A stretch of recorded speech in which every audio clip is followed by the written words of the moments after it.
ভৌগোলিকভাবে বাংলাদেশের কোন জেলার উপর দিয়ে কর্কট ক্রান্তি রেখা অতিক্রম করেছে? ভৌগোলিকভাবে বাংলাদেশের মুন্সিগঞ্জ জেলার উপর দিয়ে কর্কট ক্রান্তি রেখা অতিক্রম করেছে। বাংলাদেশের কোন বিভাগের সাথে ভারত ও মিয়ানমার উভয় দেশের সীমান্ত সংযোগ রয়েছে? নিচে 4টি বিভাগের মধ্যে চট্টগ্রাম বিভাগের ভারত ও মিয়ানমারের সাথে সীমান্ত রয়েছে। দহগ্রাম আঙ্গুরপোতা কোন জেলায় পড়েছে? দহগ্রাম আঙ্গুরপোতা ছিটমহলটি পড়েছে লালমনিরহাট জেলায়। বাংলাদেশের অর্থনৈতিক সমুদ্রসীমা কত নটিক্যাল মাইল?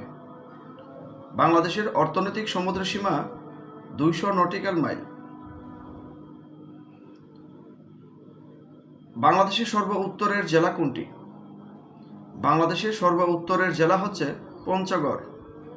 পঞ্চগড়কে হিমালয় কন্যা বলা হয়। বাংলাদেশের ভৌগোলিক অবস্থান কোনটি?